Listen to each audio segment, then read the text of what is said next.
Right.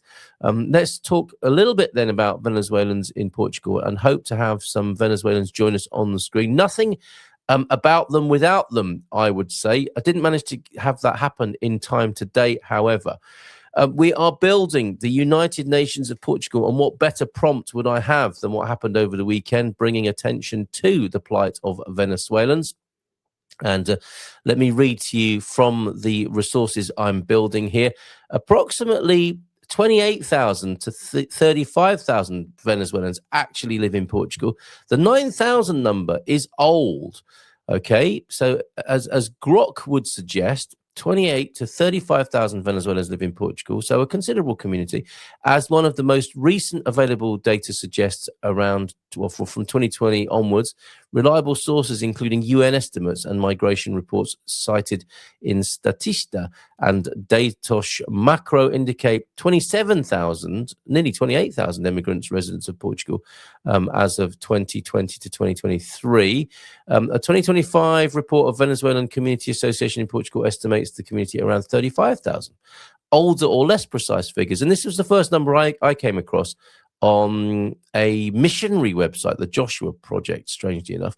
The older, less precise figures suggest lower numbers like the 7,900 to 9,000, but these appear outdated or incomplete compared to migration platform statistics.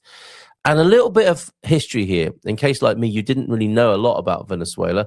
And yeah, in my ignorance, assuming, the Venezuelans, they would have come to Portugal just like us to enjoy, a better quality of life. Well, true in a way, but also to get away from the hideous things happening in their country. Venezuelans, citizens of Venezuela, of course, in 1821, Venezuela gained its independence from Spain along with Colombia and Ecuador, but they broke into three countries in 1830. So it was one country of Venezuela breaking up into Colombia and Ecuador.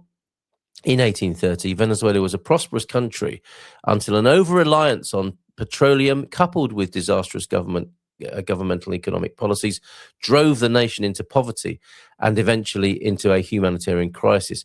Roughly 1 in 4 Venezuelans, apparently, are now living in other countries. Wow. Today, Venezuelans are in 10 countries.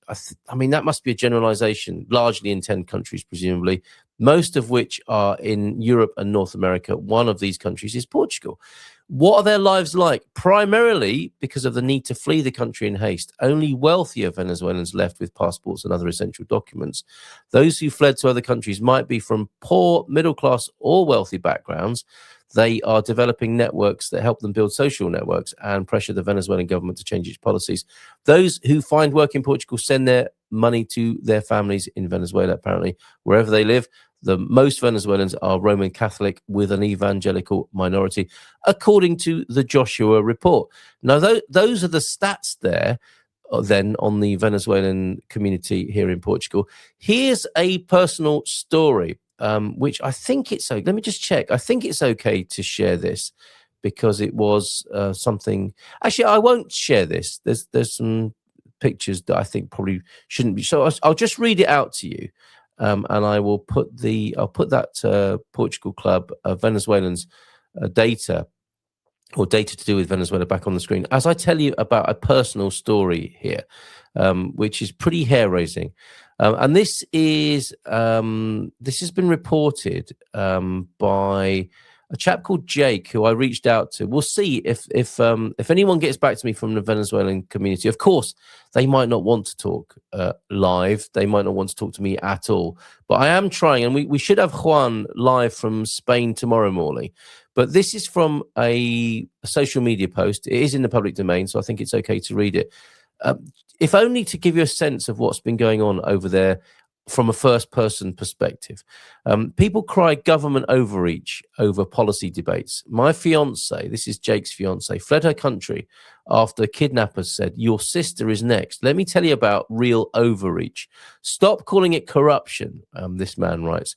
Corruption implies a system being abused. Venezuela isn't a government with a corruption problem. It's a criminal organization with a government problem. Let me show you what that actually looks like. And he talks of his fiancée Maria, who was born there.